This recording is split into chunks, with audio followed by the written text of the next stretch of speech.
mental illness. So Mrs. Alam is here to guide us, I would say. So Mrs. Alam, so how are you doing tonight? Yeah, I'm good. Good. Thank you. Thank you also everyone who joined this talk. I am very, very happy seeing all these participants joining to know more about mental illness, specifically about bipolar disorder. So basically, there are three types of bipolar disorder, which are bipolar type 1 with a manic episode with a little bit of depressive episodes, bipolar 2 which is the hypomania episodes with major depressive episodes, and the third one is cyclothermic disorder, which is it contains a mild and hypomania episodes. So basically, I am under the bipolar type 1, and so hypomania more manic episodes compared to the depressive episode. And for your information as well, I am currently surviving my hypomania states. Before this, I was very, very manic, and right now, under the control of medications, I'm recovering to my hypomania episode, and hopefully I don't go down to the depressive episodes. So basically, I was first diagnosed when I was 15 years old, and right now I am 24 years old. So most likely, 10 years of experience dealing with bipolar disorder. And I don't know. Any question you want to ask? I do took medications. There are 5 types of medication I'm currently on, but I'm not gonna bore you with the medical names, I guess. But just give it a shot. Lamotrigine, escitalopram, quetiapine, alprazolam, and also zolpidem. So the first one is called the lamotrigine. The function of this medication is actually as a mood stabilizer, so that I don't go up or down. So like the mood, to simplify it in our engineering terms, it is like a sinusoid waveform. You know, a sinusoid waveform. So when you go up is the hypermanic.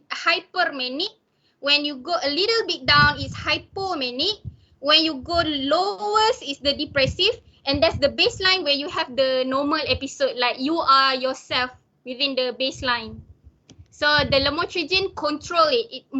It is the stabilizer of this sinusoid waveform.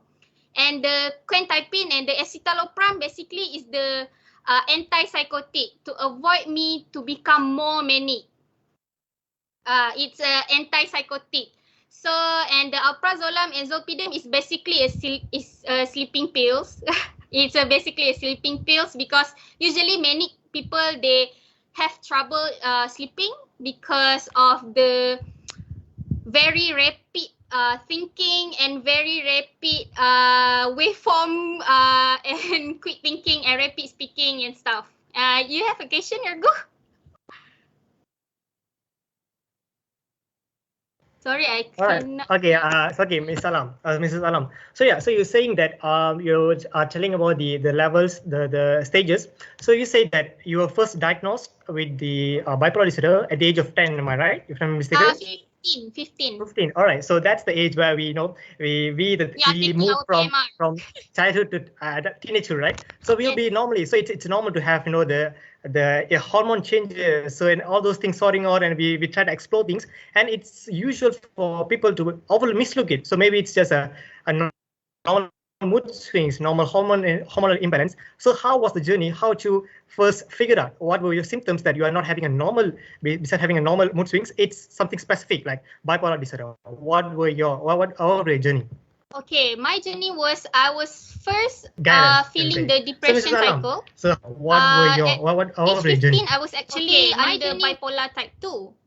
But feeling the changes through times, okay? So mind that if you are having bipolar or some sort of mental illness, it can change through times, okay? And also depression, like to say this, so what were your mental all of it illness, people tend to have another kind of mental illness. For me personally, during my manic state, without if I don't consume enough medication, I tend to be mental illness. It can obsessive compulsive disorder, which is another kind of mental illness. That's the risk of having mental illness, which you can have other type of mental illness if you don't control it from the beginning. And I was first diagnosed with depression, but then they actually took me to make a blood test, to do MRI, to scan your brain function and brain activities, and also EEG. And then the first step usually taken by the psychiatrist, they usually will give you a sleeping pill first. Because sometimes when we are having mood swing, it is basically just because we don't have enough sleep. Because of not enough sleep, we tend to have a lot of mood swing, like irritable and some sort of like that. So the first regime the psychiatrist will try to give you is the sleeping pills for 1 week. So if the condition is not getting better after the consume of the sleeping pills for 1 week, they will then try to diagnose you with another kind of mental illness. So that's the point where I figure out I actually have bipolar disorder. After I took the sleeping pills, my depression never gone. And then also I changed through the episodes quite rapidly. Like this day, I was depression for 3 months. And then another month, I was like very happy, very hyper, very quick talking, rapid thinking, do things recklessly. Some sort of like that. All right. Thank you, Ms. Alam. That's very informative. So before we move to our next question will be for Coach Jason. So for the members of the screen attendees, so if you have any questions, they might be addressed to Mrs. Alam or Coach Jason, you can throw it in our comment section. So just type it out and put it there. So I'll read it out and make sure it's answered. So we will have a question and answers session later on too. So where you can unmute your mic and you can ask your questions. So for now, Coach Jason. So we was talking about bipolar disorders, what were symptoms and what were things that triggers. So how can, the initial question, so how can someone get the bipolar disorder? So is it something that gets through genetics, or it's something that, just like you say, it's maybe a trigger situation that triggers the deep state or something? So how do people get the condition? This is actually a very good question, but it's also a question without a real answer.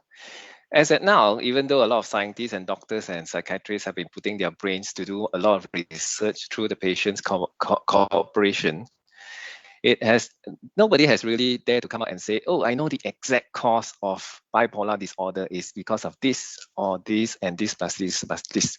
Having said that, I think this is also a very important question in our mind, including myself.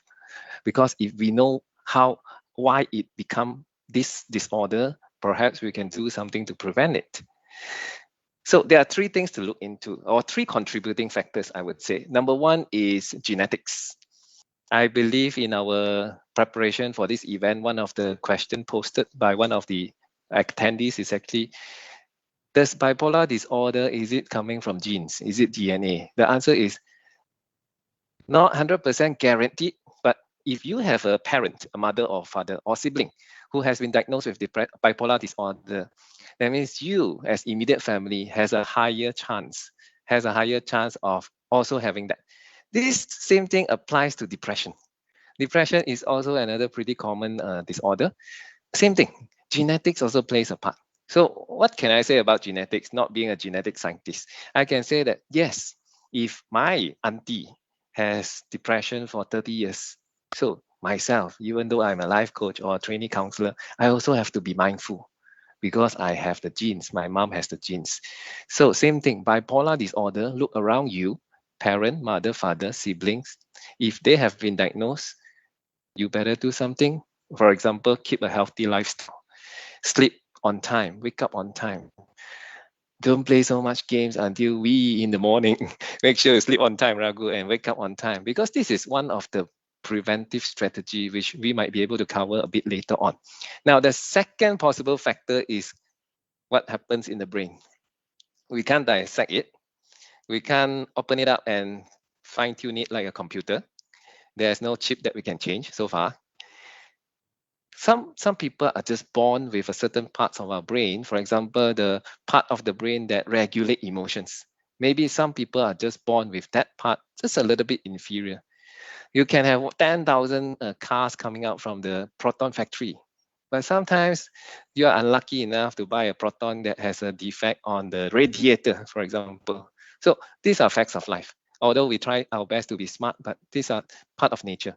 That's why today we are so grateful to have Miss Alam sharing personal experience. What's best personal story from a personal survivor, right? That's impressive. And last but not least, the third factor are triggers. Now, triggers, it boils down to lifestyle. A few things, huh? Young people, like students of UNITEN, what is actually the lacking part? What is sometimes not enough? I believe most of the time, gaming takes away sleep.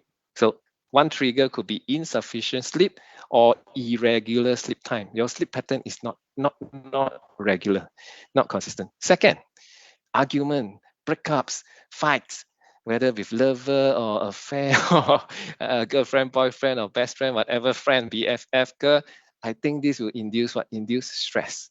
And if you will realize from our discussion going forward from now, stress is one of the factors as well. Stress has to be looked at. Third one is use or abuse of drug and alcohol. Drugs and alcohol. Some students, young people, they don't know how to cope with their stress, their unhappiness. I have one client last time, when she was 15, she said every night she drank 4 bottles of Carlsberg. She is a girl. Every night she drank 4 bottles of Carlsberg. I said, why? I just want to get drunk and be able to sleep. I said, oh, you couldn't sleep, is it? Yeah, I couldn't sleep. There were so many things in my mind. So stress. And young people, they either go for one of these. I don't know about you, but if you see your friends going to be abusive of it over too much already, better be a good friend and hey, let's go teh tarik. Not alcohol, man. Stop the alcohol. And last but not least, one more trigger looks like death of somebody we love, either death of a close family member. It could be best friend. I have seen young people and even not so young people, best friend passed away. When the best friend passed away, they are still about the same age. So it could be very scary, very tragic, very sad. Of course, it's their BFF, friends for life. And it could also trigger. So psychiatrists and counselors and psychologists, if they work longer term with a bipolar patient, they should also look into some parts of their past to ascertain, oh, were there any triggers? Or maybe in the recent 2 weeks, do you have the highs and lows? Have you gone through that? Can you think of, were there any triggers? So triggers will lead us to be able to come up with a preventive plan or prevention plan, which is if there is a strategy to manage, not to say cure, to manage. Prevention plan plus knowing what are the triggers for individual, like Alam would have certain triggers, maybe I would have certain triggers. Then only we can look into how to prevent those triggers from overwhelming the person.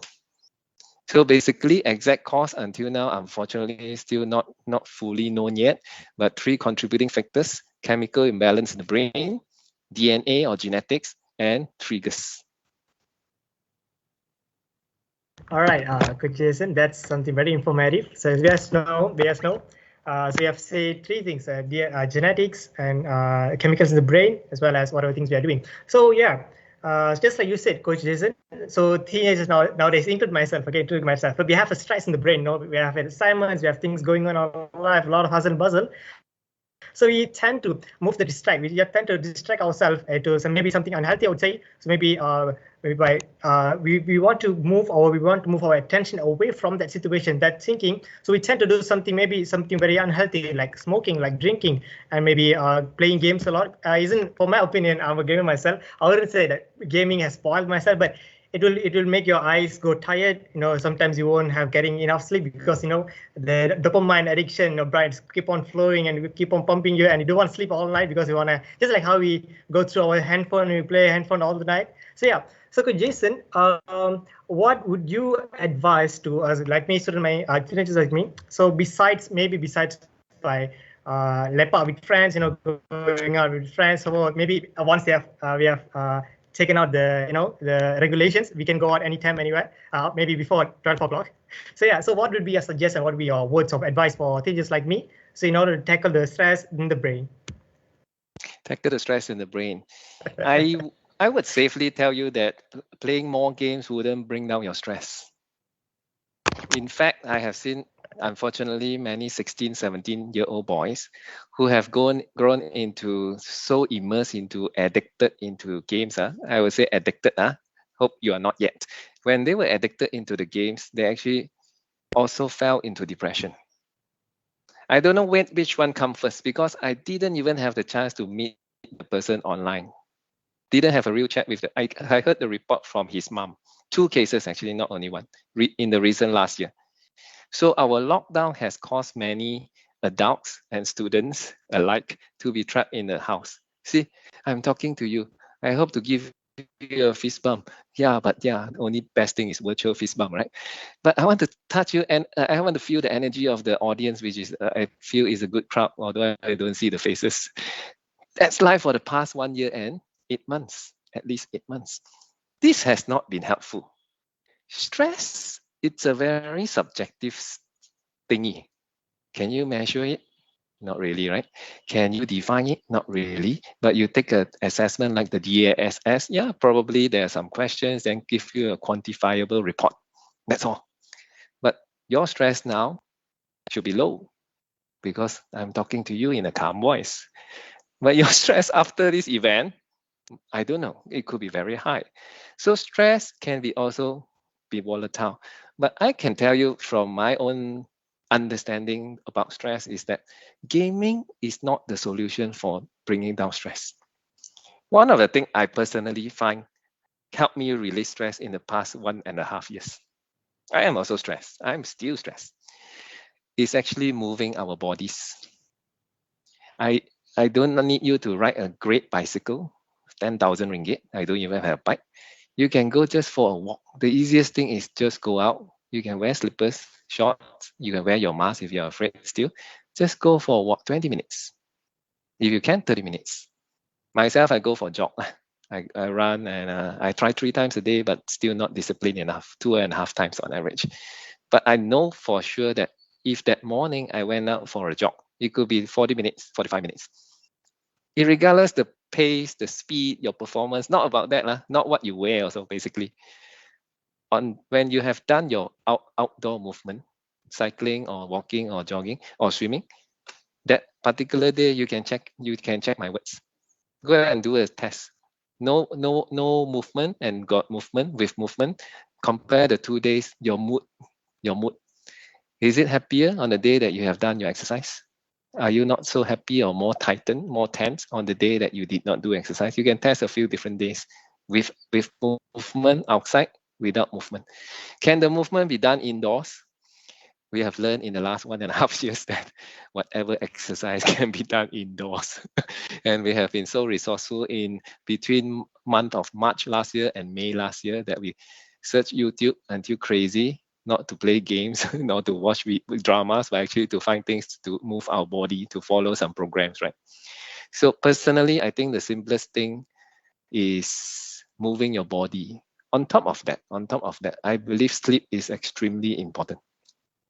I have days where I don't have a good night's sleep. The following day, I had some headache and I can't really do well with my clients. I'm not even present. I'm just floating. I have days that I have good sleep, enough sleep. The next day I can do my jogging and I can work the whole day. Still sound, still present. Today I'm half. I didn't do my jogging this morning, as well as my last night's sleep. I gave it a rating of 6/10. So after we log off, I will just boom, crash. That's my view on stress, managing stress. All right, Mr. Jason. So when you said about jogging, so jogging means you're exercising. So I'm not someone who exercise, workaholic, exercise holic or someone like that. I just, we play football in the evening, once upon a time before the COVID, when you still have friends around me. So yeah, it releases. So when, as we know that when you exercise, it releases the hormone called endorphins, which are directly related to trigger a positive feeling in the body, which directly alters your feelings, your moods throughout the day. So you feel refreshed and you want to do, sometimes you feel tired. When you feel tired, like you already want to take rest. So which prevents you from overthinking and so on. All right. So thank you for the input, Coach Jason. So coming to Mrs. Alam. So Mrs. Alam. So yeah. So just when we were talking about how we cope with the depression, how we cope with the condition. So your story, how you survived when you came across this thing, at the beginning, at the age of 15 until now, it's been 10 years. So how was the severity? How was the severe? Was your case, your condition, it gets more severe, or you managed to keep it in control? And how would you take care of yourself? How would you manage the stress? Did you use the same technique, or would you try to get to more extreme? Like when I say more extreme, like people tend to meditate more hours. People were like be a monk or something like that. So did you went to that extent, or what's your stories about? Okay, so basically the exercise part is really, really good actually. Because especially during your manic episode, you tend to be hyperactive. So you have a lot of energy. You don't feel tired even you are not eating. You feel with a lot of energy. So that's why psychiatrists prescribe with the sleeping pills. Although the sleeping pills is not the solution, because the sleeping pills is addictive. I was one OD with sleeping pills, overdose. I got overdose because I have this whole lot of energy, so I cannot control. So I take my sleeping pills, but it doesn't work out. So I take another one. So it didn't work out, and then I take another one until I'm overdosed. So that's not a good thing, which is why doctors, psychiatrists, and also Coach Jason remind us to do exercise, which I take it seriously. When I was in my manic phase, I do a lot of exercise. But mind that your body is not supporting your exercise. It's because you have a lot of energy in your brain, a lot of hormones in your brain acting up with your brain. So sometimes your body is actually already exhausted. So even though with the exercise, it did help to calm your nerve down a little bit or tire yourself down a little bit, but you have to have something else as well, because sometimes when you are in your manic state, your brain doesn't want to shut down, if you know what I mean. So if you push yourself in doing a lot of exercise, you might harm your muscles, or you might harm your body, your physicals. So for me, because I love playing badminton, and I also in the badminton UNITEN club, and also I play woodball for UNITEN. And it was a very positive way to release your stress, and also if you are in your manic state, it is also good to release all those kind of energy. But other than that, I would say I would do some drawings, I would do some writings, like something that is brain stimulated, or do some mathematics, just to make your brain tired. Because when you are manic, it's actually your body is tired. Your body is tired, but your brain doesn't want to shut down. Yeah, it's like that. So try something that will challenge your mind by doing maybe crossword puzzles or Sudoku. Even mathematics, you can do just the simple one. Even my psychiatrist, it suggests to me, if you have like sleeping problems, you can start counting. It's like 100 minus 7. And then minus again 7, and then minus again 7, and then you will fall down to sleep like automatically, without the help of the sleeping pills. Because sleeping pills is very addictive. Actually, it's not good. Actually, it's just for severe cases. And also during our depression state, yeah. So during our depression state, we don't have the mood to do all those things that we enjoy. Like me, I love sports. I love swimming. I love jogging. I love badminton. So during my depression state, I am not into this kind of thing. I hate doing those things. But then I tried to do something else. For me, I like to draw during my depression state. Although the drawing might seem very triggering, might seem very sensitive, but it's okay. It's okay. Just express yourself. And then maybe you can do some arts. For me, I choose to do like the, painting with painting with numbers, and also maybe diamond painting, maybe batik painting, or maybe you can cook. Maybe do house chores, simple house chores. Maybe I would suggest if you are in your depression state, maybe don't do something that is dangerous. Because when you are in your depression state, you tend to have this you kind of have these suicidal thoughts and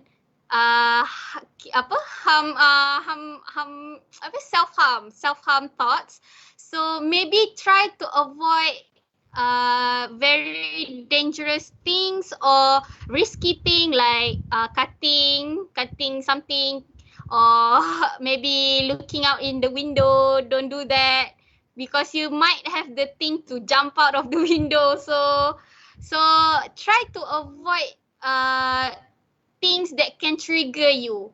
For me, try to find calm and peace. Like maybe for Muslim, we can pray, maybe we can read Quran. But sometimes during our depression episode, we do not want to do anything, right? We just want to lay in bed, cry all day, do not eat and do nothing.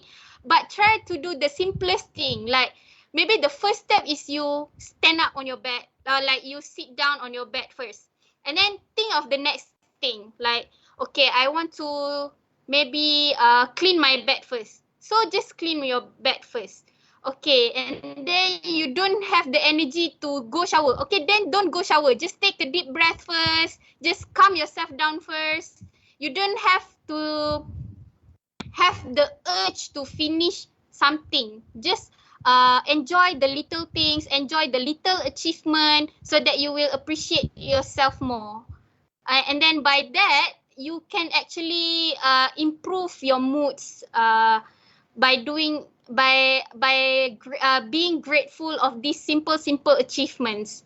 And also I would say mind our food intake as well, because my psychiatrist once told me that an upset stomach can actually affect your mood as well, because bipolar disorder is like mood swing mental illness, right? There are other kind of mental illness like personality disorder, like BPD or some sort of like things like that. But bipolar disorder is specifically because of your mood. So food intake is also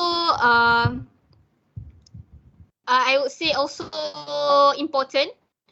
For me, during my manic state, I avoid myself from drinking any caffeine.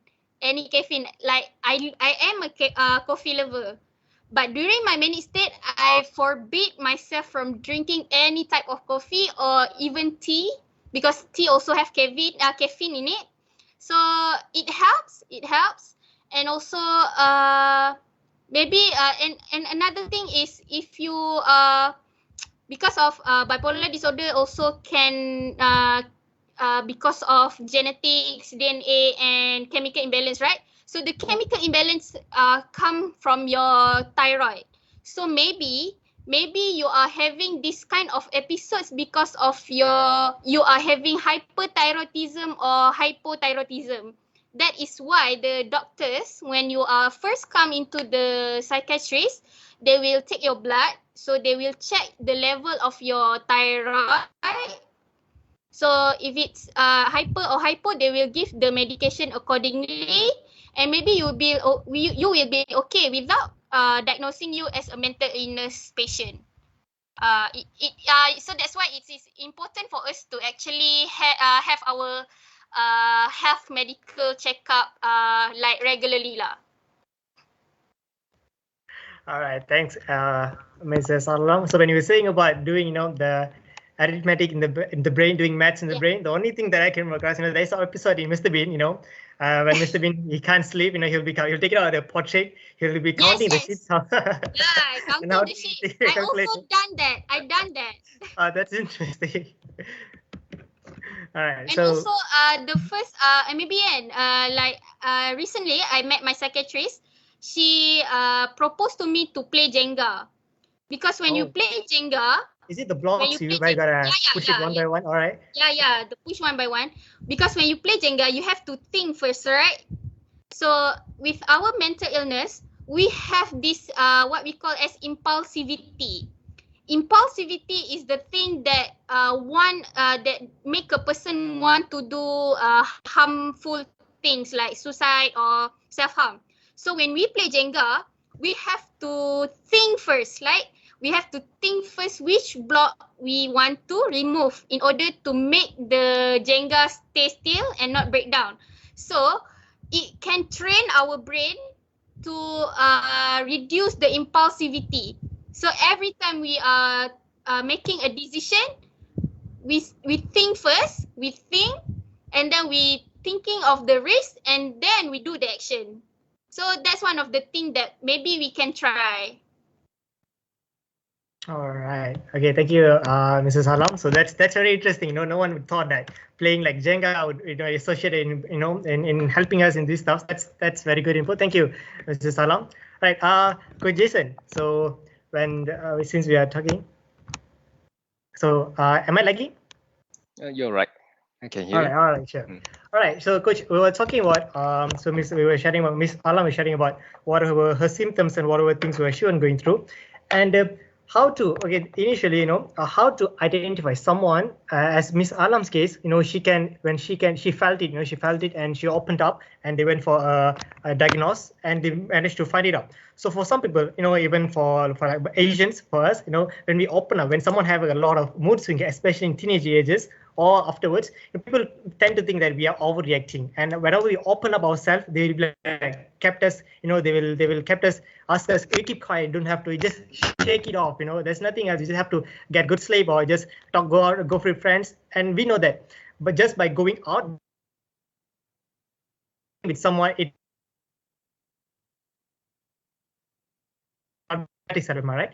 So as someone who maybe even for some people who is listening to us, how can they identify? So how can they so rather than just like we were talking in the beginning, so the difference between normal mood swings and these mood swings, so how they can identify if they have this condition, not related to bipolar, maybe other kind of mental illness too, maybe it's depression or multiple levels, and how can they identify it inside others too? Someone they know, let's say if someone is overreacting, how they can not helping them, just how to identify it.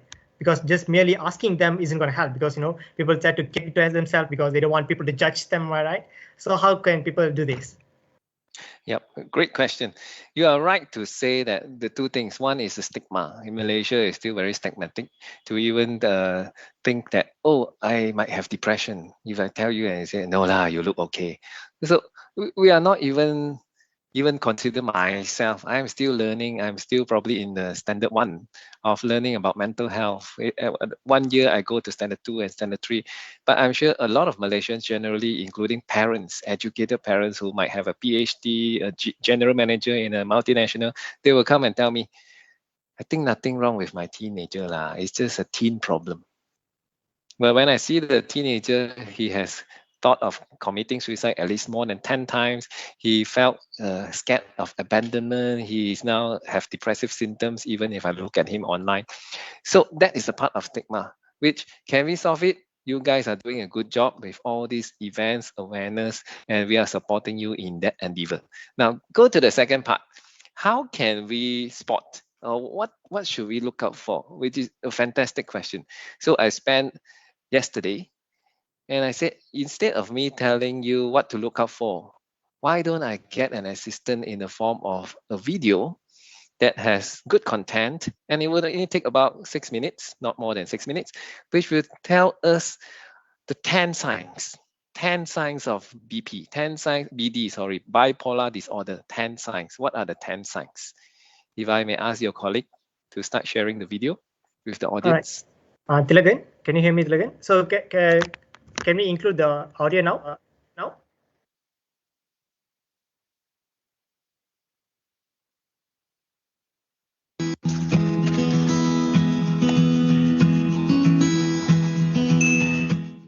Hey Psych2Go fam, welcome back to another video.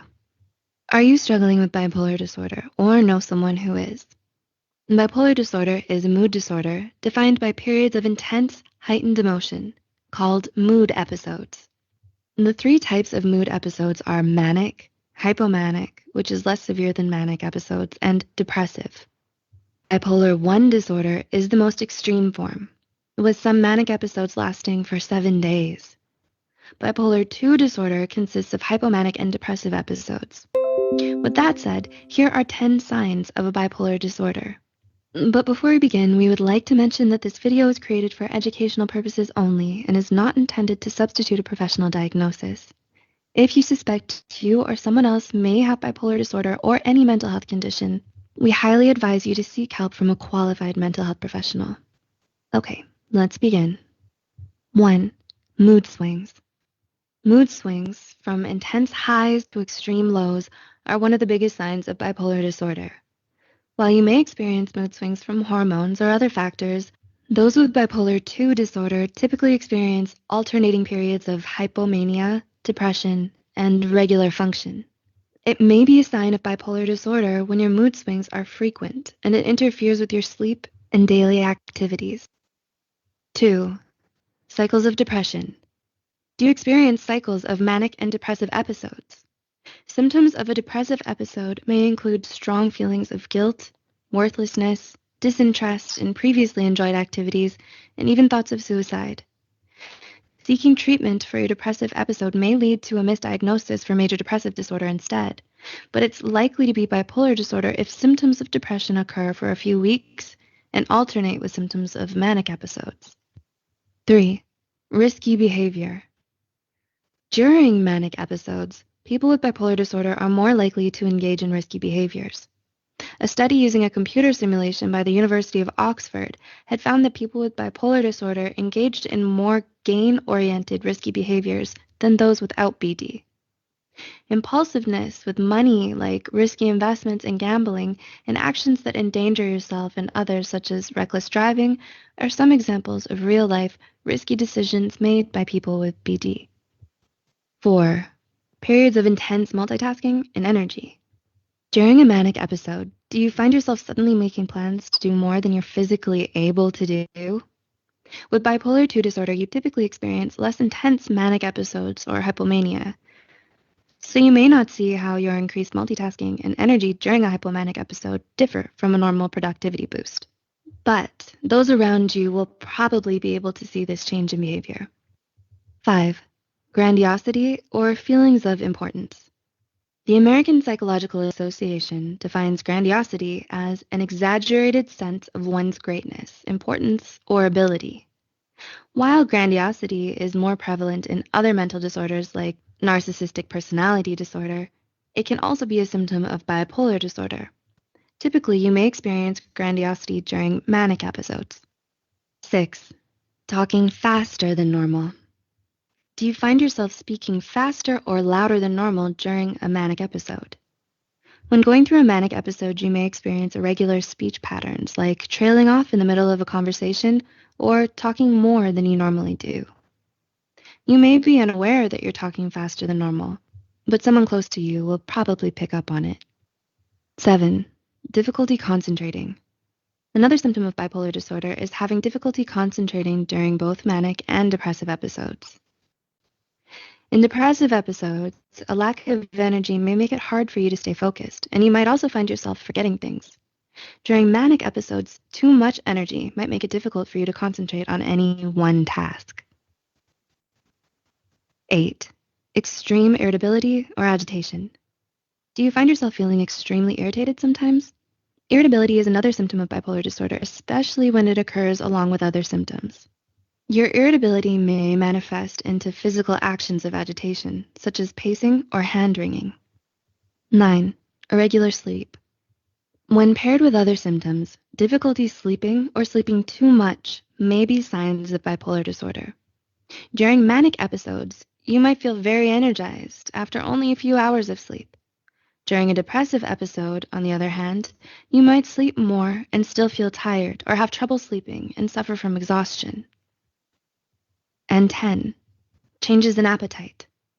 During manic episodes, when the body is able to function off little sleep and food, you may experience loss of appetite. Although many factors, including certain medications, can contribute to a loss of appetite, if this symptom occurs along with the other signs, it could be a sign of bipolar disorder. According to the National Institute of Mental Health, some may even experience increased appetite during depressive episodes. Do you or someone you care about show any of these signs? Let us know in the comments below. Along with the references and studies used in this video added in the description below are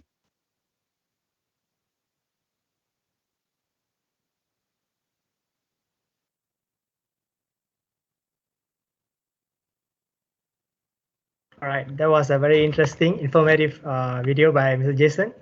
So yes, Mr. Jason. So any remarks for that? Yeah, I was also trying to learn and trying to think along the way that, hey, how of the 10 signs if we want to look out for our loved ones, our friends, people who stay with us, that we spend most time with, what is one sign that you guys think is the easiest to help our friends or loved one? We help them spot. As we have said, hey, sometimes we are not even aware we are depressed. We are not even aware we are depressed. So in order for us to be the spot for the spotter, be the spotter, out of the 10 signs, Raghu, what do you think is the most easy to spot sign, let's say for your housemate? Maybe I would say risky behavior. Now, I don't know. I cannot expect my friends to do those things. He might be. So maybe I'd say I've listed down maybe mood swings, to be honest, because, to be honest, being my housemate is with boys. Boys don't usually have mood swings, so compared to girls, not being judgmental, so usually boys, they tend to do things their own, they will tend to be happy, and sometimes I'm speaking generally and relating to my friend. So maybe if my friend has these mood swings, maybe he have sudden anger with himself, maybe the appetite changes. So those would be the mood swings, and appetite changes will be the easiest things to spot for me in my friends. Yep. For me, I will look at two things. One will be sleeping pattern, and the other one would be the eating pattern or appetite.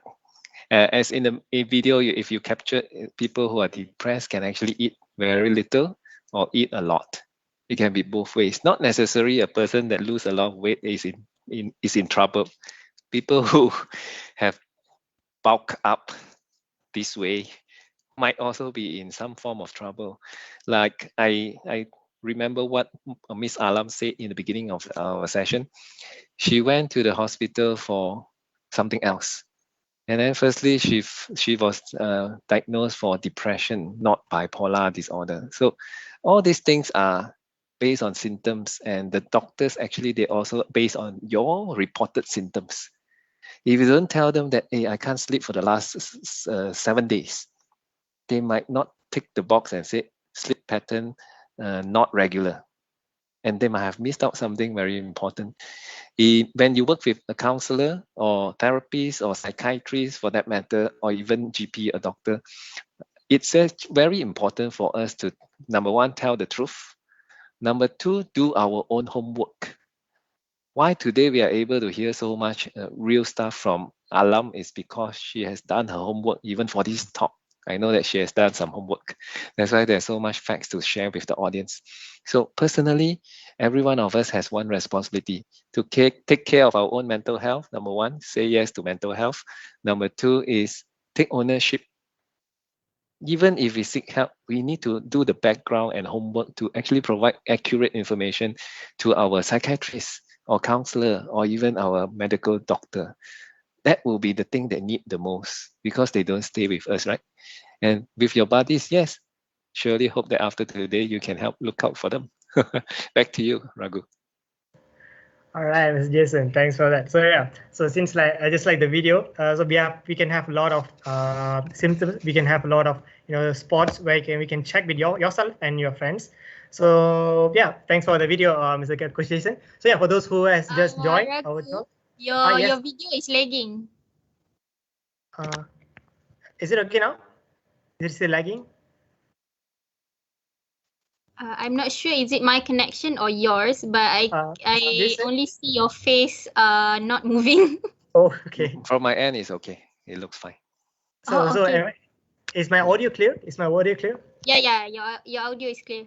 Okay, no need to worry. Maybe it's the mood swings, Lam. Oh yeah. The internet, the connection mood swings, it affects everything. So for those who just joined our talk just now, so you are with us, Coach Jason, and he's our GCU intern in UNITEN, and with Mrs. Salam, she's one of the survivor for bipolar disorder. So yeah, in our talk today, knowing bipolar disorder better, sharing session with a survivor. So if you have those who follow us from the beginning, if you have any questions to throw us, just type it out in the comment section, or you can, if you're in the Telegram group for our event tonight. So those who cannot view the chat box, you can post it there, and I'll just read it out and ask for our amazing panels for tonight, Mr. Jason and Mrs. Alam. All right. So the next question for Mrs. Alam. Okay, Mrs. Alam. So this condition, or the bipolar condition, so you have gone through a lot. So you have gone through a lot since the age of 15, because in the sense of physically, mentally, maybe it affects your daily lifestyle. So so what are those hardships? So maybe the hardships with the family relationship, with the partner's relationship, and how does the person, so once they know about your condition, so how does they took it? How does they consider it? And how did they give the support needed? And did you get the support needed? Besides, we can go to hospital, we must be having a psychiatrist sessions once in a while, but besides maybe exercising. So what are the support you got from your family, friends, and people around you? Okay, I'm just gonna be honest. Actually, up till now, since mental illness is still a stigma in Malaysia, up till now I don't have fully support from my mom, but I have a very supportive father and very supportive brother, since my brother is a surgeon, a doctor, so he totally understands me and my condition. And yes, I have lost a lot of friends. Once they knew that I have bipolar disorder, they tend to avoid talking to me and disappear. So that's one of the challenges that you have to face when you are having mental illness. But don't let those people affect your life, because there are hundreds and thousands of other people that will understand your condition and will support your condition. Same goes to the relationship part. Yes, throughout the research, bipolar disorder patients tend to have a more failed relationship. Maybe because of their partner cannot understand their mood swings very well, and also maybe because of when you have mental illness, specifically bipolar disorder, when you are in your manic state, you are kind of doing reckless things, right? So among those reckless things might include cheating, might include ignoring your partner, might include other than a lot of things. So yes, I've been jumped into a lot of relationship because of my condition. Some of it because of my own mistakes. Some of it is because they cannot understand me very well. But thank God I have found my one right now. So he is very supportive as well. And also I would like to add a point. When you are having your manic state, you can also have these suicidal thoughts. So bear that in mind. Even though that person is not in the depression state, for me personally, I'm still having these suicidal thoughts because of my manic state. but I train my brain. Like I said just now, the impulsivity training and some sort. I avoid those kind of thing. And yes, I have a few suicide attempts that I'm not proud of, but yeah, I'm surviving. And during my depression state also, I lost a lot of I miss out things that I want to do in life because of my condition. So I have to hold back a little because I'm a very extrovert person. But when it comes to my depression state, I am a totally different person. I'm a totally different person. And then that is among the thing that people cannot understand. Like some of my friends would say like, why is she not talking anymore? She used to be very talkative and friendly and whatnot. But then suddenly she goes shut down and everything. So that is among the thing that is not good.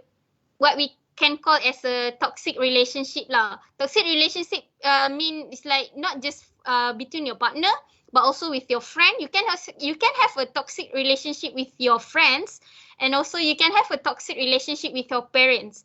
So what I would do is that I try to avoid as much as toxic relationship, even with my mom. Okay, this is what my psychiatrist told me. You are not a bad daughter, but because of your mom cannot accept your condition, you might avoid talking this condition with her, but treat her as normal, treat her as your mother because she is still your mother.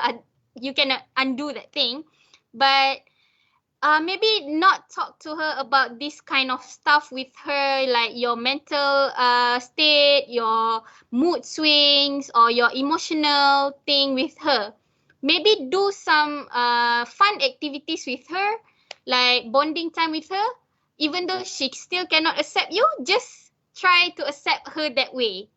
So when you try to accept that person with their non-acceptance of yourself, is like a win-win situation. You cannot change a person, but you can change yourself to be a better person. So I have lost a lot of friends, but I just ignore them because I have found a lot more better friends than them. Like that. Don't put yourself in a toxic situation, or else you are gonna be more and more stressful. And also, I would like to add, normal people can also have depression mode. Normal people everyone can have this depression modes or manic modes, but it doesn't last long as a mental illness person. For me, my manic state lasts for 3 months and more. And my depression state, maybe around 2 weeks because I am bipolar type 1, right? So maybe for a normal person, your depression state is only for like 1, 2, 3 days and then it's gone. So it's okay to feel down. It's okay to feel sad. It's okay to be depressed, but don't let it ruin your life. Okay, for me personally, I extend my studies. I supposed to graduated already, but I have to extend my studies because I have the depression episode. But that is okay as long as you don't quit your study. You just take a time off. You try to calm yourself down first. You take care of your mental illness first. You take care of your mental health first, and then if you are ready to continue it, you can start it again. Oh, that's quite overwhelming, Mrs. Alam, because, at the moment, at some moments, when we are very vulnerable, and we, at the time that we need some comfort, from the loved person, when we are hoping for someone to give us some attention, some ears to listen. So the person weren't there because we didn't choose this condition. We don't want this to because it happened to us. But so yeah, they don't. We tried. We can only try to explain to them. We can try our best to educate them around this. But if they don't want to accept our explanation, they don't want to accept our feelings, so that's on them. So it is not our fault. We have tried our best to express ourselves, But then if that person doesn't want to accept it, then it's okay. Maybe you can talk to somebody else who can accept your situation. All right, that's because you're very strong. You're a very strong iron lady, because you went through a lot of up and downs. You failed a lot. You didn't give up. You get up. You continue your study. You didn't give up. You had goals and you're chasing over it. Even you're right now, you're in your final year, and suppose today we're supposed to have a FYP meeting, but you had a FYP meeting. It's like say, but yeah, you're not giving up. That's very good, because many people tend to give up, when they didn't get the support they want, they didn't get the attention, they needed the support, they needed a pillar. They tend to, choose the shortcuts. At the worst way, it's a suicide attempts. And sometimes the suicide attempts leave a very deep scar. And the society, even Malaysia, so we can see this suicide attempt before this, if I'm not mistaken, am I correct, Ms. Jason, that right now they have decriminalized suicide cases in Malaysia? Yes, before this, it's a criminal offense to commit suicide, where you can be jailed for, if I'm not mistaken, more than 6 months, if I'm not mistaken. So yeah, we are progressing. Our nation, the constitution, the politician, the people right now, we are talking. We are trying to talk more, just like what our Khairi Jamurudin, Minister of Health, he said. People need to open up, but need to have these more sessions more about mental health. And people are looking into it, and we are moving towards. We're not sure when we'll get there. Is it next year, next month? But we are moving towards that. That's very something positive to hear. Okay, thank you, Mrs. Alam, for your sharing. That's very nice to hear. All right, Coach Jason. So we had our Mrs. Alam story, but people around her, she didn't get the support she needs sometimes, but yet she didn't give up. She find new people, someone who suits her, someone who accepts the will. Someone as a third person, I would say. So how can we support them? So let's see, if someone opening up, even if someone tries not to open it up, so we can sense it that they are facing something. So how can we be supportive to them in the way that maybe in a linear way or in next level? I don't. Maybe you can explain this question.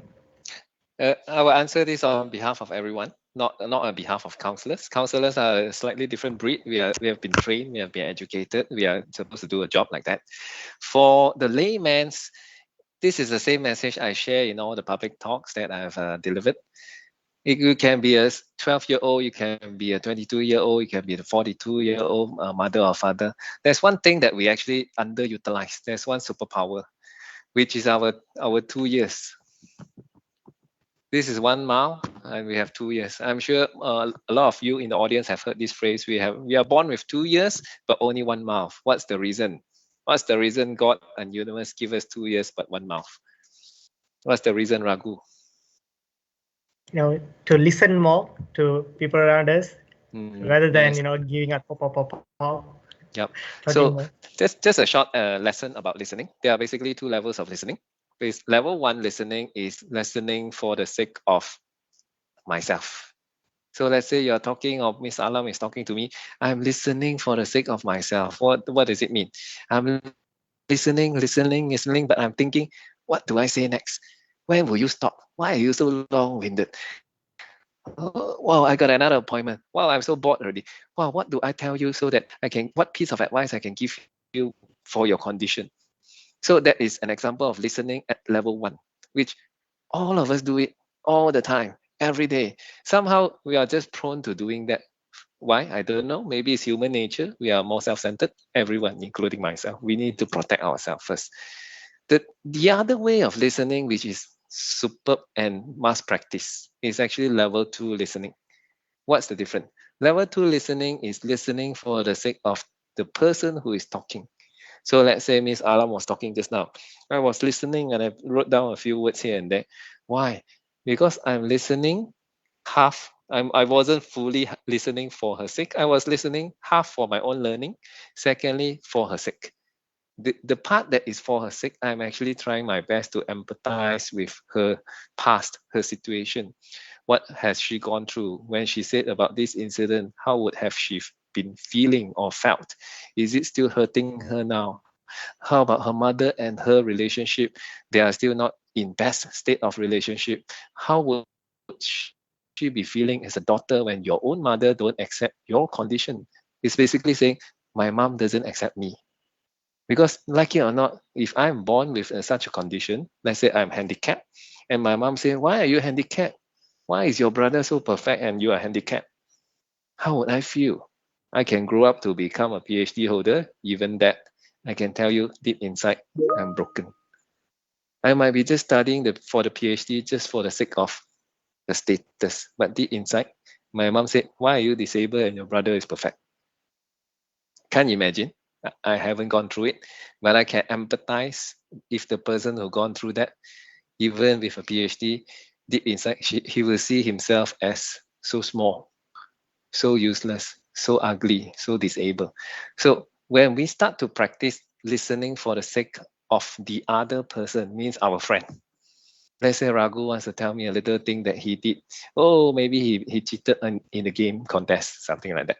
So if I start to listen to Raghu cheating and then I say, hey, how do you feel about that cheating? Raghu say, actually I felt very bad. Oh, tell me about that feeling. And then Raghu say, don't tell anyone. No worry, it's you and me only. But now there are 40 people in the crowd, so don't tell me that thing yet. After that, we can talk. So when we start listening at level 2, we have started the ball as a practice only, not perfect. Even I need to practice. We started the ball to use our pair of ears that is God-given to serve our friends. Don't think about serving humankind first. That's my dream only. Not even there yet. I've served 40, 50 people. I'm already so happy. But yes, actually everybody has that superpower. But we need to practice. Just like playing badminton or futsal or wood ball. We need to practice. We need to play so that we can be more accurate. Same goes to listening. We have already know how to listen at level 1, being listening for our own sake. No need to practice. What I urge everyone to start to think about, just think about, is from now on, whenever you are talking to a friend that you care about, and instinctively you feel that, hey, this friend might have might be going through a difficult time, but I don't know what, because no details yet. Nobody give me any facts. Let me slow down my mind. Let me really listen to his words, listen to his feelings, listen to his meaning, listen in between the words, try my best, but need practice. The person, I can tell you, the person can feel it. Even Raghu is in Kedah, right?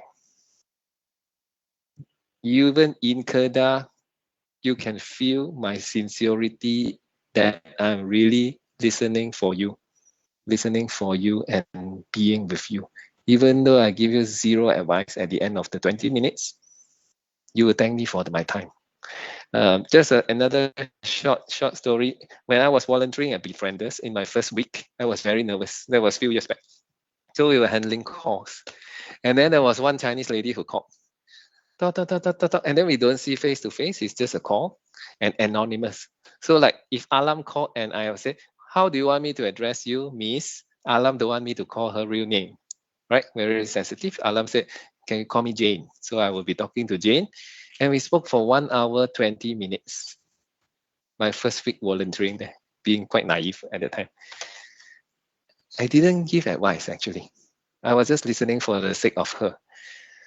At the end, my supervisor who was listening to my conversation, she said, Jason, she wrote me a note. She passed me a paper. And you know what did she write? Jason, it's too long already. You better end the call. I said, huh? I thought we are supposed to be empathetic and supportive. How do I end the call? I don't know how to end the call. So I asked her, what do I say to end the call? Pass the note back to her. And she said, you can say, Miss, we have been talking for 1 hour, 15 minutes. A long time. I would also like to give opportunity to other callers who might be waiting.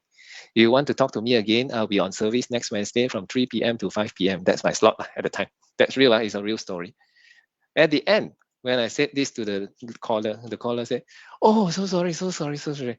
But I want to thank you so much for your advice, for your time, and for guiding me and telling me what I should do. Actually, I didn't even tell her what she should do. I just practiced level 2 listening.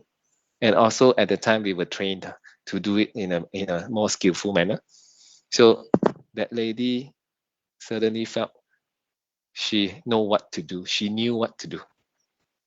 That's the kind of power we do possess with us. I'm sure most of us have 2 years. Even you have 1 year, I think you can do that thing as well, because listening is actually coming from here through the senses, which is here, and using our mind to try to digest and process and stay with our friend. Very helpful. Wow, those words when you say listening is one of the ways, being there for someone is not everyone can do it, Some people might say, all right, now I'm quite busy, when we might have some friends, calling at sometimes, and we might belittle them. Or he must be calling for chit chat, he must be calling, oh, quite busy now. So he might be calling to, wasting my time. He don't have anything to do. So you might cut the call and those things. But being there for someone, listening for someone is quite, it might sound easy. It might sound like a small thing, but it's quite bigger. When you have a lot of feelings, when you have a lot of emotions within you, upon you, when you have a lot of outrage, you want to scream out, you want to break things, you want to punch it. But when the moment you have someone to ventilate your feelings, you just want someone to listen it. Some people, even like me, I have a pet in my house. I have a pet puppy, so I'll just go sit with it and I'll just ventilate and I'll be playing with it. So sometimes I'm taking it out. So you don't get just like Miss Coach Jason said, you don't have to say anything. You just have to be there, listen to them. So while they are ventilate out, you don't have to comment on them. You don't have to say, oh, you are not supposed to do that. You're not supposed to do this. Even somewhere I've read it, people and she said, when you have someone who say to you, this was from a Befrienders. We had a Befrienders talk like 3 weeks ago from Befrienders Penang, Befrienders Ipoh, and from Befrienders Central. So yeah, they say if some friend called you as a last call, and he said like, all right, for example, let's take me. He said, okay, Raghu, I want to commit suicide, and you're the last person on call. And he said that, can you do me a favor as a friend?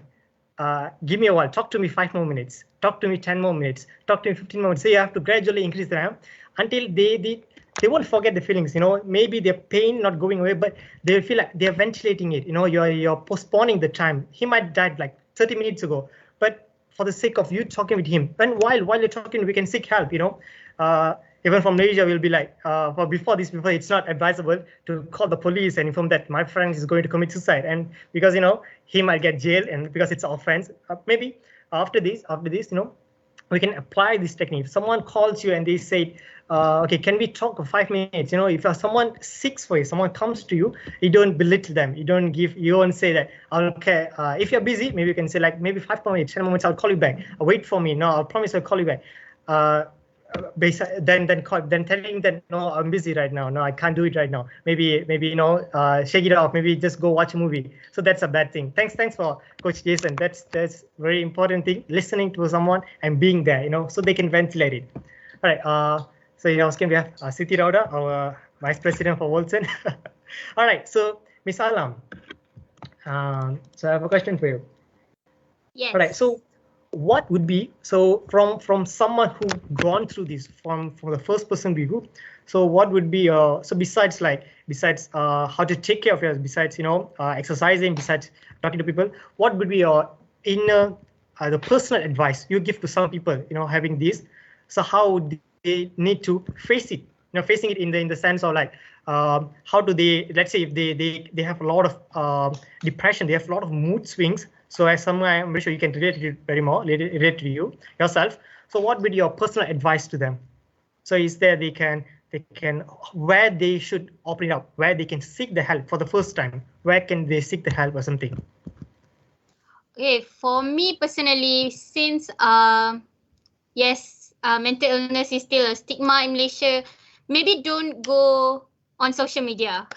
The first step is avoid social media to express your feelings, because you know how people in social media are all keyboard warriors, all want to say bad things to other, want to bash each other. But I would say, if you feel like your parents are not accepting you whenever you try to express your feelings or whatnot, and they say you just overreacting, or you just your kids are always like that, so manja and everything, I would say maybe just talk to counselors like Coach Jason. And also maybe first step, I would say try to find a friend that you can talk with. like a friend who can take off your mind of thinking of those things. If you don't have any friends, then I think just go direct to the hospital and seek help. For me personally, since my mom is not accepting me, and because of during my time, 15 years old, which is 2014, 2012, mental illness is really a taboo in Malaysia. I go to the psychiatrist alone. Every Friday, I go to the psychiatrist alone. I meet him alone without my parents. But then I seek help alone just because I wanted to survive. Just because I know I am not in a good state, and I know I am a better person, and I know I don't want to die and end my life.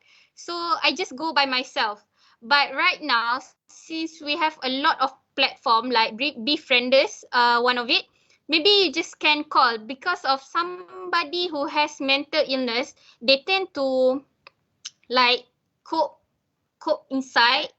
So the first thing I would do is I just write out all my feeling in a notebook, maybe like an essay or something. You just write down all your feelings, all your anger, all your stress. Just write it down, and then take a deep breath, and then try to read it again. You try to read it again, and then you will see that no, this is not actually me talking. This is actually my emotion, my mind is talking about this thing. This is not me. So when you know that it is not you, that means you need help. When you know you need help, and then go seek out for help. I would say a psychotherapy session is really helpful, because psychotherapy session, they will help you to distract your mind from doing all those things that you have in mind, like suicide or self-harming. And also, I think right now, mental illness is more like, like people are more accepting towards it.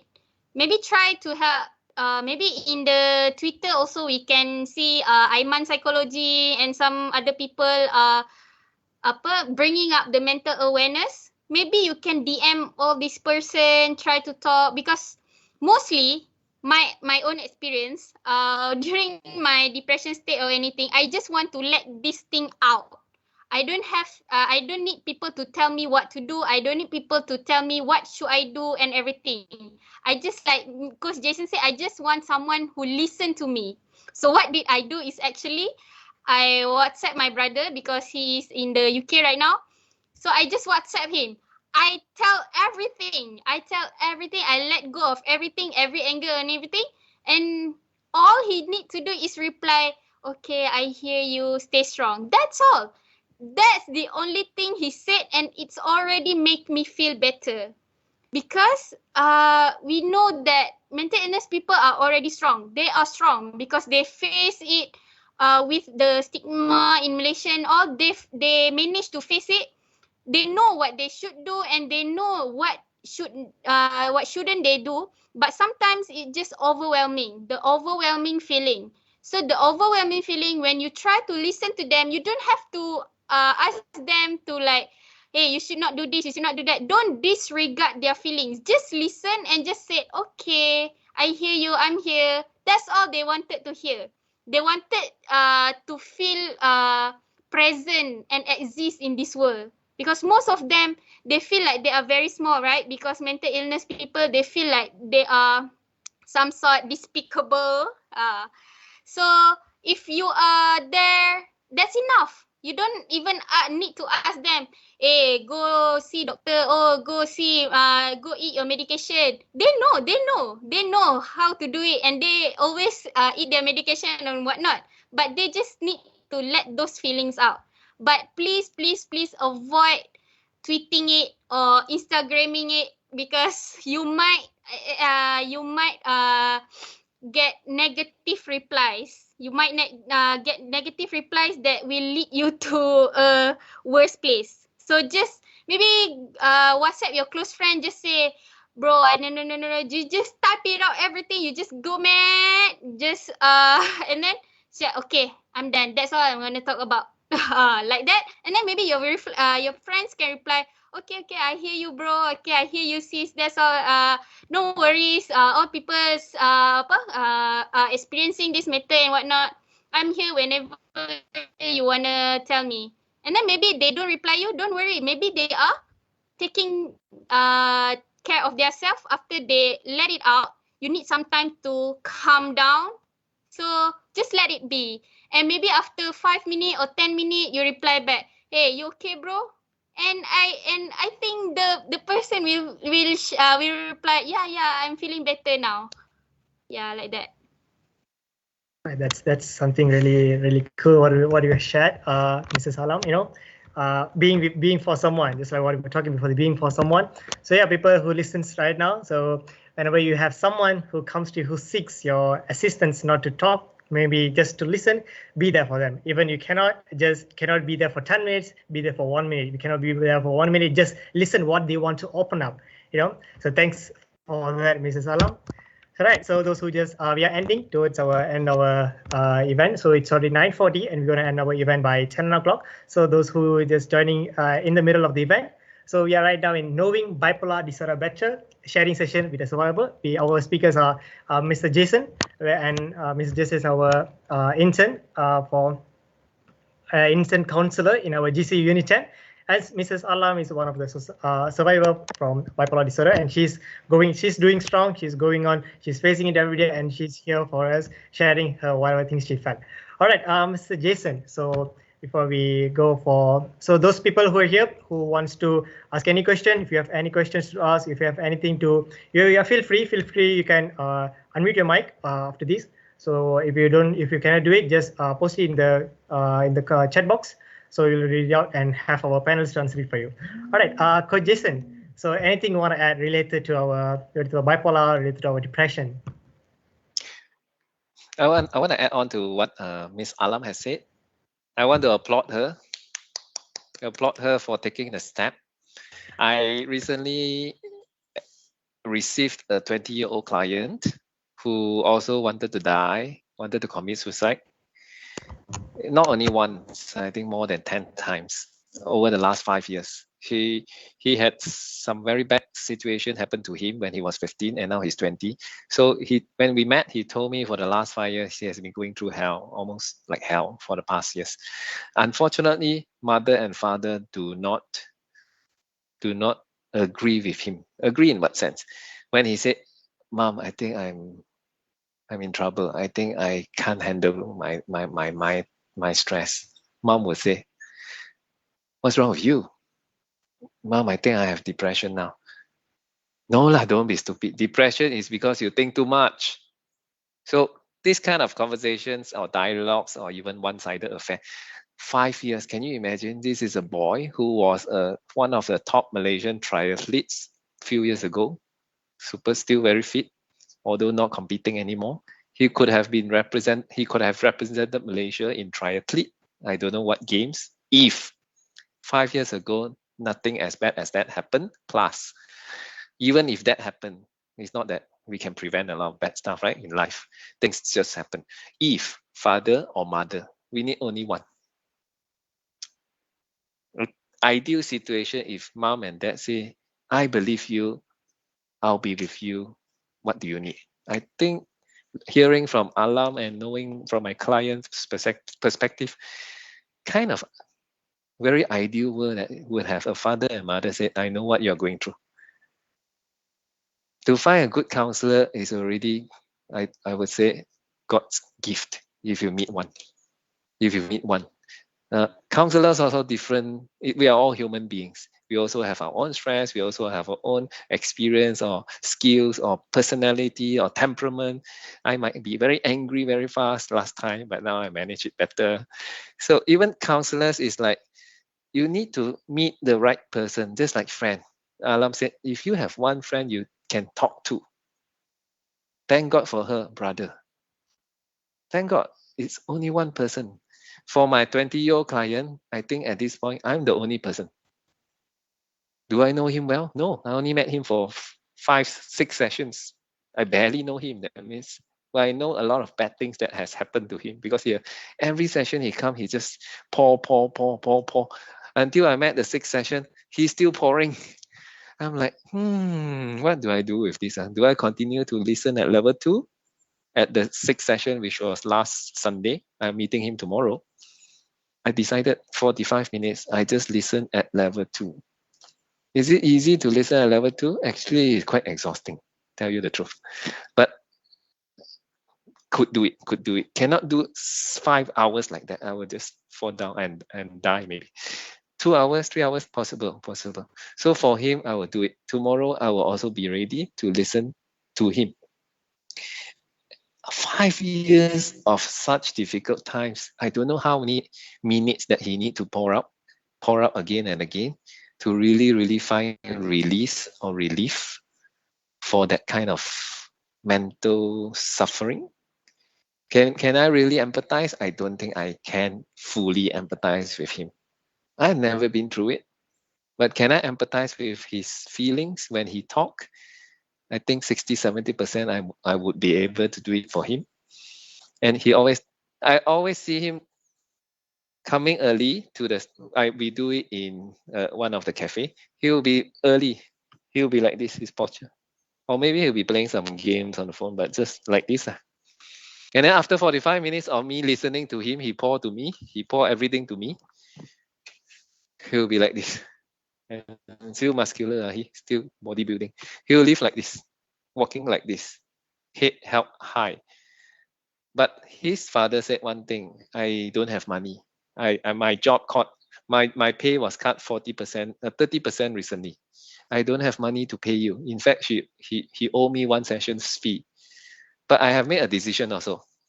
First 5 sessions, I charge him full fee. Second 5 sessions, I charge him 0. Then his father was, wow, you're awesome. Thank you very much. Please spend more time with my son. So now it's coming to the free sessions already. So equalize, almost like 50% discount for him. What I feel as a counselor is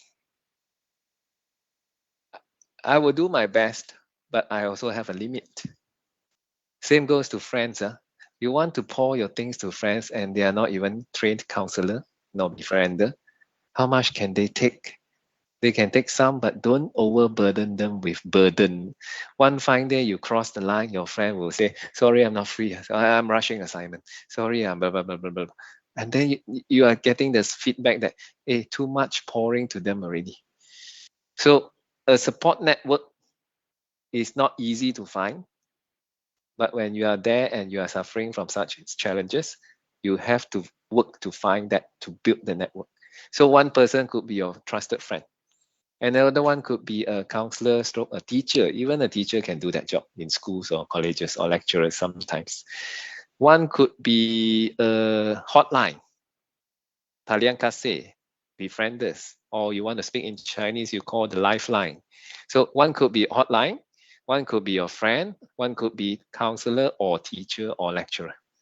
If you can find another person, maybe cousin, I don't know which cousin of mine can do that for me. I don't know. So I put that aside first. If you can build a network of 3 in your support network, I think you are very good. You are very resourceful. Let's say we are suffering from depression and stress. You are very resourceful already. Because in my own experience, even I myself doesn't have the 3-person supporting me now. What if I'm facing a lot of stress? Who do I talk to?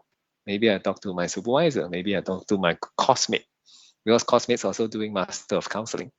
Perhaps that's my chance. For all of you, trusted friend who is patient enough. That's one criteria. Not to say, bro, I trust you. You're my best friend. But this bro are impatient, like Raghu, impatient. How to listen for 20 minutes without talking? He will say, bro, chill lah, man. Oh, come. Next time we play game, I'll call you. Okay, don't worry lah, it will be settled lah. By then you'll go through it. So that is not helping, as Alam said. So support network, try to build yourself. One friend, one counselor or teacher, and then another one would be one of the hotlines, befrienders, talian kasih, or lifeline. Then you are in a better condition, better environment for support. When we are facing mental challenges, we really need support. Not that we are strong, nor weak, nor smart, nor dumb. Nothing to do with IQ at the time. It's everything to do with EQ, self-empathy, self-empowerment, affirmation, resilience for some matter, for some times, and so on and so forth. Yeah, that will be what I want to add to what Alam shared. Oh, thank you very much, Coach Jason. The things you said, it's blessing to have someone who will listen to you, someone who will be there for you. Even if your parents isn't there, if you don't have such parents, such supportive things, you can have your close circles. So even if you don't have a close circles, you can always seek help. The help is there. You just have to seek it. Like in UNITEN student, you don't have to worry because we have guidance and counseling unit. GCO is just a foundation building. They have renamed the foundation building. What's the new name again, Rhoda? I forgot. Because before this was foundation building. I forgot. Yeah, it's I think chess. Yeah, it's an energy building. I don't know. They've renamed it. So it's just the building beside our library for those new people, new students in UNITEN, since you have never gone there before. So our GCU, SU office is there. So it's the 4th level, if I'm mistaken. So you can that's the place you used to lap up before this. They have football, they have chess. They have a sofa there. After class, you can go there. You can lap up there. Since we have Coach Jason with us, after this, so you can get a chat with him. We have Ponzurani. So every week, GCU goes live, Facebook Live. So like yesterday, Ponzurani was talking about stress. Though they have a lot of various topics where I can join them. So this help is there. The help is there. You can just have to seek it yourself to use them. You cannot just sit in a cocoon and kept on saying, no, I cannot do this. No, I have no one's listening to me. No, people are there and you have to seek it because, all of us are humans and we have emotions too. And there should be some place where people feel ups and downs. It doesn't matter how you feel it. When you feel it, just don't keep it yourself. Try to open it up. But make sure it's somewhere you're comfortable with. Not random people. Let's say if you're random people, you go there, they might judge you because that's the belittling we have inside of it. Might people judge me, but people this me. So you have to find for the good, perfect people who will listen to you. Like we have for UNITEN, we have GCU. So yeah, the GCU people, they are magicians. They will help us. Those people, they studied about it. They have experience. They're very glad to help us in those manners. All right, thank you, Coach Jason. Okay, we still have 10 more minutes. Okay, before you end. Okay, anyone who wants to unmute themselves and ask any questions. The questions can be related to bipolar or anything related to mental health, mental illness, or either you have feeling something in your home, you're feeling depressed or anything. You can unmute yourself or you can type it out in the comment section. I'll give 10 seconds. I just want to add to all the students, if you are struggling from your stress and assignment and everything, I think it's good to have some time off and enjoy the little things in life, like maybe just watch a movie. Don't watch a very intense movie, For me, when you watch intense movie, it elevated your moods to some sort of the nervous mood, the adrenaline rush and some sort. Try to watch like a simple movies like kids movie. For me, I like to watch, like SpongeBob SquarePants or even Kung Fu Panda, something that will make you laugh, something that will make you happy. You don't have to watch like a very horror movie, because of all those things, horror movie, action movie, it can actually triggers your thinking to do something else. Also, please, if you need any help, seek help. Do not let people disregard your feelings, and especially for the boys and the men, where they want to act strong, they want to show themselves as a strong person, but deep inside they are hurting. But you have to seek help. And also, I would say, if you have all these feelings, maybe go to a therapy session first or psychotherapy session first before you meet the psychiatrist and before they start prescribing you with all this medication. Because when you are taking medication, there is a lot of side effects. For me, I've been experiencing a lot of side effects because of my medication has been changes through times. And also bear in mind, if you are already taking medication, please take note of your medication names and do some research on those medication. My trusted website is webmd.com, because you have to jot down all the side effects that you are having while you are taking those medication. You have to write it down and maybe pass it back to the psychiatrist or the doctor, so that maybe if the side effect is worse on you, they can change you to another medication that maybe have a less side effect on you, because we are different people, we have different body, we have different reaction between all those medication outside. So you have to do all these things lah. If you taking medication, you have to be aware of all the side effects, so it can help the psychiatrist to maybe reduce the amount of the pills, amount of the mg, or maybe they can change you to something medication that is less side effect. So if you are taking medication, please beware of all those names and study a bit. Maybe it sounded like a burden, but if you are having this kind of thing, you have to know. I kind of read a lot about mental illness, medication and stuff, because mental illness, when you have mental illness, they have overlapping symptoms with other types of mental illness.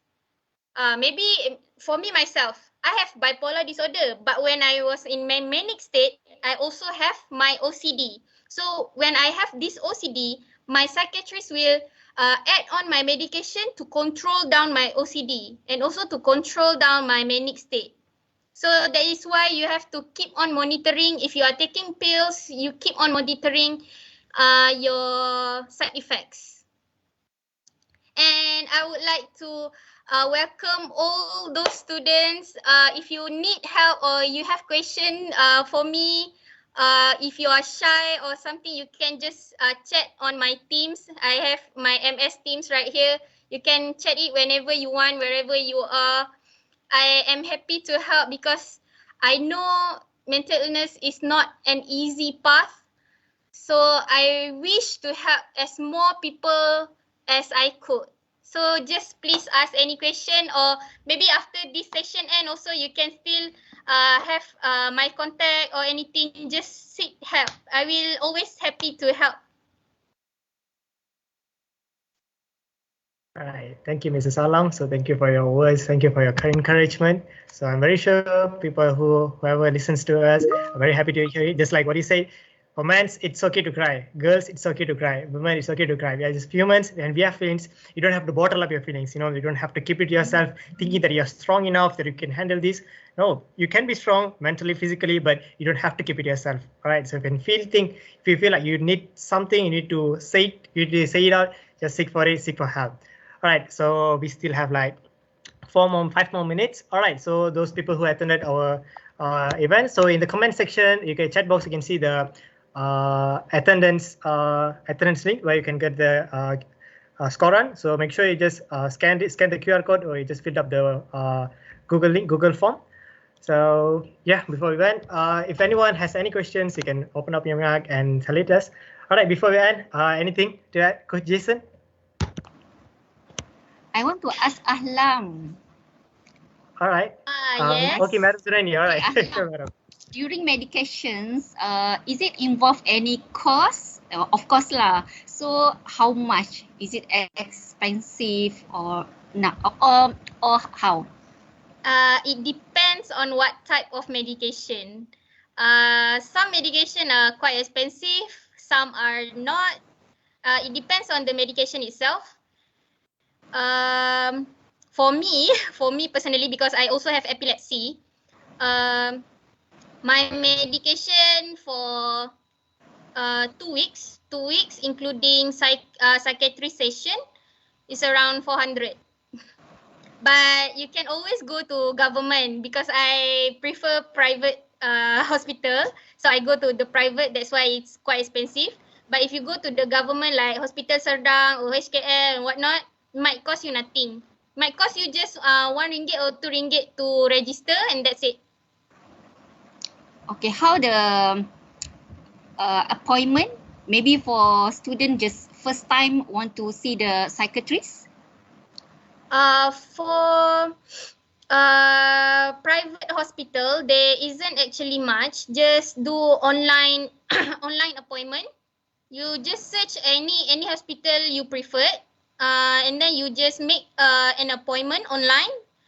But for government hospital, I'm not so sure because since I was young, I was I referred to private hospital. But then I think if you take the DAS exam, DASS exam, and then your result is not good, and then you can bring that result to the registration counter, and then they will proceed to the next level. Okay. Thank you, Ahlam, for sharing. Also, thank you, Coach Jason, for wonderful sharing session. Actually, I just noticed Coach Jason is our coming trainee, counselor trainee in Student Guidance Unit. Welcome to Student Guidance Unit, UNITEN. Okay, next week we will invite you for live at Facebook Guidance Counseling, Facebook Live. Okay, Thank you. so prepare your topics. So every Friday we have a live sessions. Okay, okay. Thanks very much for this sharing session. It's very, very wonderful. A lot of information, a lot of benefit. All right, thank you, Madam Zurani. For information people here, Madam Zurani is our liaison officer for Walton Club, and she is one of the counselor in GCU Guidance and Counseling Unit of UNITEN. All right, so those attendants here, the attendant people here, make sure you fill out the Google form and scan the QR code. So all right, so before we end, so if there isn't any question, I would like to pass to Coach Jason because Coach has something to add on at the end. All right, if colleague can share my little poster.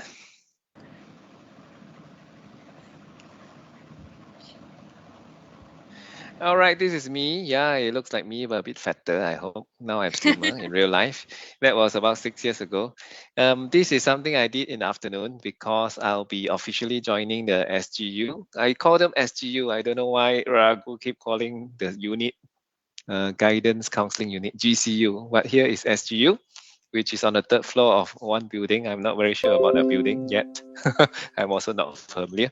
Officially on 1st November, I'll be one of the team members of this unit as a trainee counselor from November until, inshallah, until end of April. And this is my contact number. So I have gotten the approval from my superior, which is Dr. Husni, to publish my contact number, so email. So students of UNITEN, if you have anything that you might want to share with me and you might feel that I could be a listener for you, I could be there to support you, and I could probably offer you a little bit of guidance indirectly and directly, here is the contact number and this is the name, and you have seen me in person for the last almost 2 hours already. With that, don't want to take too much time from everyone. You know, Zoom fatigue or MS Teams fatigue or Google Meet fatigue, whatever you call it. I would say online meeting, online forum, online webinar fatigue is actually also one of the causes of stress in the last 1 year plus. So don't want to take too much time. Back to you, Raghu. Thank you so much. All right, thank you so much, Coach Jason. So those who people can see the screen right now, so make sure you can contact me. He has provided his phone number. Right, so regarding the GCU and SGU, I don't know, since I'm from Foundation, I've been calling it GCU. Maybe they've changed the name. I don't know, maybe Madam. Yes, right now we already changed She's our club advisor. Student Guidance Unit. Yeah, so I'm a bit outdated. So yeah, I mean, so since from now on, so I have to call it SGU. All right, people. Yes, so yes, better. Thanks, better. Thanks for the input. So yeah, so people, a lot of messaging indeed. Okay, so thanks everyone for attending. Thanks, Coach Jason. So our beloved coach and Mrs. Alam. So we would have this session. We wouldn't have planned this session without her. So Coach Jason, thank you for agreeing. Thank you for agreeing, even though you just joined the UNITEN, you just joined the intern here, and you have the heart to open it up your story, open it up your advices, your inputs for us. So even it's a Friday night, you know, everyone be having our own plans, you know, because even for now, so UNITEN has started a midterm break, and for those students before this, I've seen like we have more than 50 students. So maybe some of them are already exited. So no worries. So thank you very much. Thank you. Thank you so much. Thank you. A million of appreciation for our speakers, for our listeners, and our Madam Zuraini. So thank you for attending tonight. So make sure before you exit, make sure you have filled up the Google scoring thing. Okay, Miss Alam, make sure you have filled up the score on this thing too, because you're still a UNITEN student, so you can give you extra marks. I also have to fill in the score run. Yes. Yeah. Okay.